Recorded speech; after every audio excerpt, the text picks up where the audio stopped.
lot of it came back to that short question of who was a Jew. And our movement in 1988 came out with a statement describing how we understand who is Jewish as basically anyone of Jewish descent, which means someone who has a Jewish ancestor at some point and wants to identify with the Jewish family, or simply any person who chooses to identify with the history, future, and culture of the Jewish people. This opens our doors to people who want to come in. In theory, it opens the door to somebody who wants to check out, too. If they decide, I'm not Jewish anymore, I don't identify with this people, maybe they can leave. In the end, our sense of being Jewish is a family definition. It's often called peoplehood, but a better way to think of it is as a family. If someone joins the family, they get adopted into the family. But in an era of open adoption, you don't have to reject who you were before.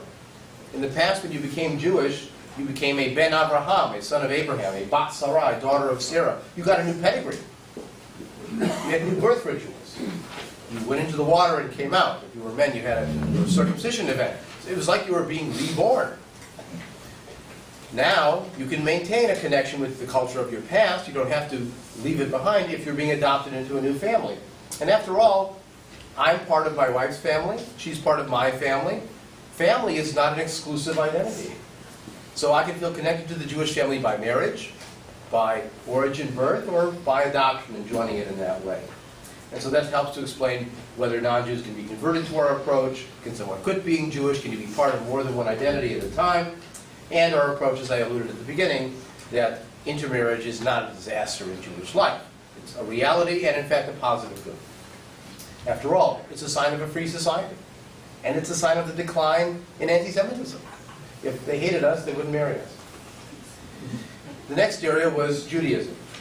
And the most important question we explored here was, how do you relate to the three things all Jews have in common? God, Torah, and Israel. As I pointed out yesterday, ironically, these are also the three things that divide Jews the most. What they mean by God, what they mean by Torah, and how to respond both to the state of Israel, but also who is in Am Yisrael, the people of Israel, who's part of the tribe, so to speak. And that, again, gets at this question, when people think Jewishness is only a religious identity. We use language all the time. Are they in the mishpacha, are they in the family? Are they a member of the tribe? We use that phrasing all the time. We talk about someone being half Jewish or a quarter Jewish based on pedigree. You know, think of Adam Sandler's Hanukkah song. He's claiming all these people, not because of their religious beliefs or because of their kosher practice. Again, large proportions of Jews don't believe in a personal God, don't observe kosher laws or ritual practices, never go to synagogue.